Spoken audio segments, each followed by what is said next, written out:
చంద్రశేఖర్ రెడ్డి సచివాలయం సాక్షిగా బరితెగింపు వ్యాఖ్యలు చేశారు. జగన్ కు ఓటేసేలా ఉద్యోగులు పనిచేయాలని చెప్పిన చంద్రశేఖర్ రెడ్డి సర్కారుకు ఒత్తాసు పలికారు. ఉద్యోగులు ప్రభుత్వంలో భాగం అంటూనే వారంతా సర్కారుకు పట్టం కట్టాలన్నారు. ముఖ్యమంత్రి జగన్ వాలంటీర్ గ్రామ సచివాలయ వ్యవస్థను తెచ్చారంటూ చంద్రశేఖర్ రెడ్డి స్వామి భక్తిని ప్రదర్శించారు. ప్రతిపక్షాలు దీన్ని జీర్ణించుకోలేకపోతున్నాయని విమర్శించారు.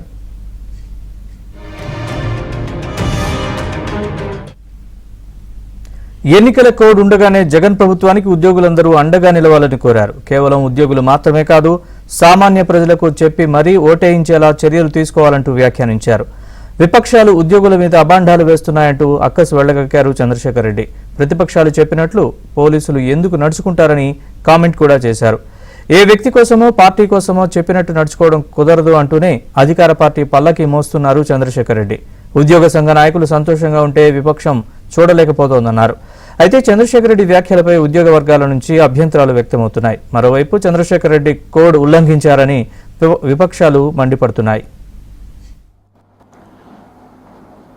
ఈ అపోజిషన్ పార్టీస్ పర్టికులర్గా ఏం చేస్తున్నాయంటే ఉద్యోగుల మీద అబాండాలు వేయడం జరుగుతూ ఉంది. ఎక్కువగా అనవసరంగా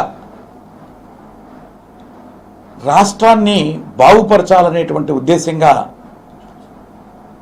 ఇప్పుడున్నటువంటి ప్రభుత్వం, ఇప్పుడున్నటువంటి ముఖ్యమంత్రి గారు వాలంటీర్ వ్యవస్థని కానీ గ్రామ సచివాలయ వ్యవస్థను కానీ తీసుకురావడం. ఇంకొక ఆయన చూస్తూ ఉన్నాం, లోకేష్ బాబు. ఆయన ఈ మధ్యన కాలంలో మీరు చూస్తూ ఉంటారు, ఒక రెడ్ బుక్ పెట్టుకున్నారట. ఎవరి కోసం పెట్టుకున్నాడో మాకేం తెలియదు. కానీ ఉద్యోగుల్ని ఎవరైతే ఇప్పుడు పోలీసు వాళ్ళు అంటే మీకు తెలుసు, గవర్నమెంట్కి ఇదిగా ఉన్నావు, గవర్నమెంట్తో ఉన్నావు అంటే గవర్నమెంట్ ఉద్యోగి గవర్నమెంట్లో ఉండకుండా అపోజిషన్ వాళ్ళు చెప్పినట్టుగా వాళ్ళు రూలు ఫాలో అవుతారా? నోరు అదుపులో పెట్టుకొని మాట్లాడండి ఎవరైనా కానీ ఉద్యోగస్తులకు సంబంధించి. దాదాపుగా నేను 40 సంవత్సరాల నుంచి ఈ ఉద్యోగ వ్యవస్థలో ఉన్నాను, కానీ ఇలాంటి విషయాలు ఎక్కడ కూడా నేను చూడట్లేదు. ఉద్యోగస్తులు కాదు, మాకు వ్యతిరేకంగా చేస్తారేమో అనే అనుమానంతో వాళ్ళని ఎలక్షన్ డ్యూటీస్ వేయొద్దంటావు, వాళ్ళని ఆ డ్యూటీలకు ఉపయోగించుకోవద్దంటావు, ఇట్లా చేయొద్దంటావు. నువ్వు చెప్పడానికి ఈరోజు ఉన్నటువంటి ప్రభుత్వం ఉద్యోగులకి ఎప్పుడు కూడా అండగా ఉంటుంది. నేను ప్రతి విషయంలో కూడా చూస్తున్నాను. ఎన్ని ఇబ్బందులు ఉన్నా ఉద్యోగస్తులకు రావాల్సినటువంటి డిఏలు మొన్న 2 డిఏలు ఇవ్వడం జరిగింది. ఉద్యోగ నాయకులకి ఏదన్నా చెప్పి మంచిగా చేస్తే ఉద్యోగ నాయకులు సంతోషంగా ఉంటే ఈ అపోజిషన్ పార్టీలో చూడలేరు. ఆ ఉద్యోగ సంఘాల నాయకులను ఏమంటారు, వీళ్ళు తొత్తులుగా ఉన్నారు అని అంటారు.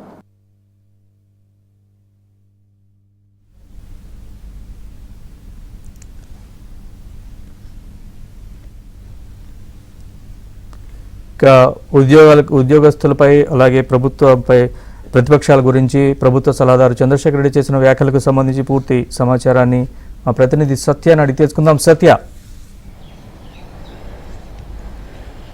ప్రభుత్వ సలహాదారు ఉద్యోగ వ్యవహారాలు చూసేటువంటి చంద్రశేఖర్ రెడ్డి పూర్తిగా బరితెగించేశారు. ఆయన కొద్దిసేపటి క్రితం సచివాలయ వేదికగా మీడియా సమావేశం ఏర్పాటు చేశారు. ఈ సమావేశంలో ఆయన చేసిన వ్యాఖ్యలు తీవ్ర అభ్యంతరకరంగా ఉన్నాయని అటు విపక్షాలు ఉద్యోగ వర్గాలు కూడా మండిపడుతున్న పరిస్థితి అయితే ఉంది. మహా అయితే ఎలక్షన్ కమిషన్ ఒక నోటీస్ ఇస్తుందని అనుకున్నారో ఏమనుకున్నారో తెలియదు, కానీ ఆయన సచివాలయం సాక్షిగా సమావేశం పెట్టి మరీ దారుణంగా విపక్షాలను దూషించడం, అదేవిధంగా అధికార పార్టీకి ఒత్తాసు పలుకుతూ మాట్లాడిన పరిస్థితి అయితే ఉంది. ఉద్యోగులకు సంక్షేమాన్ని చూసే జగన్ ప్రభుత్వాన్ని తిరిగి అధికారంలోకి తీసుకురావాలని ఆయన సచివాలయం సాక్షిగా మీడియా సమావేశం పెట్టి మరీ మాట్లాడారు. అదే సమయంలో విపక్షాలు గ్రామ సచివాలయ వ్యవస్థను అదేవిధంగా వాలంటీర్ వ్యవస్థను ఇష్టానుసారంగా మాట్లాడుతున్నాయంటూ వారిపై విరుచుకుపడిన పరిస్థితి అయితే ఉంది. విపక్షాలు చెప్పినట్టు ఉద్యోగులు పనిచేయరు, ఉద్యోగులు ప్రభుత్వం చెప్పినట్టే పనిచేస్తారని కూడా ఆయన వ్యాఖ్యానించిన పరిస్థితి అయితే ఉంది. ఎన్నికల కోడ్ వచ్చిన తర్వాత కూడా ఆయన ఈ విధంగా బరితెగింపు వ్యాఖ్యలు చేయడం, అది కూడా సచివాలయంలో చీఫ్ ఏదైతే సిఇఓ ఆఫీసు ప్రధాన ఎన్నికల అధికారి ముఖేష్ కుమార్ మీనా ఆఫీసు ఎదురుగా ఉండే బ్లాక్లో ఉండి ఈమె వ్యాఖ్యలు చేయడం తీవ్ర అభ్యంతరకరం అని చెప్పి చెబుతున్న పరిస్థితి అయితే ఉంది. ఆయన ఎన్నికల కోడ్ను పూర్తి స్థాయిలో ఉల్లంఘించారు. ఆయన ప్రభుత్వ ఉద్యోగిగా రిటైర్ అయినప్పటికీ కూడా పెన్షన్ తీసుకుంటూ ఉద్యోగిగా ఆయన బాధ్యతలు కొనసాగుతూ ఉన్న పరిస్థితి అయితే ఉంది.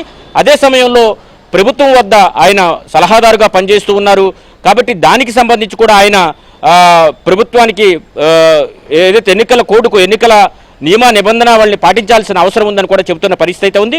ఇదే విషయాన్ని తెలియజేస్తూ మరో సలహాదారు సజ్జల రామకృష్ణారెడ్డి ఈ రాజకీయ ప్రసంగాలు చేయడం, వీడియో కాన్ఫరెన్స్లు నిర్వహించడం, అధికారులతో సమావేశాలు పెట్టడం పైన నిన్న తెలుగుదేశం పార్టీ రాష్ట్ర అధ్యక్షుడు అచ్చెన్నాయుడు కూడా ఎన్నికల సంఘానికి లేఖ రాశారు.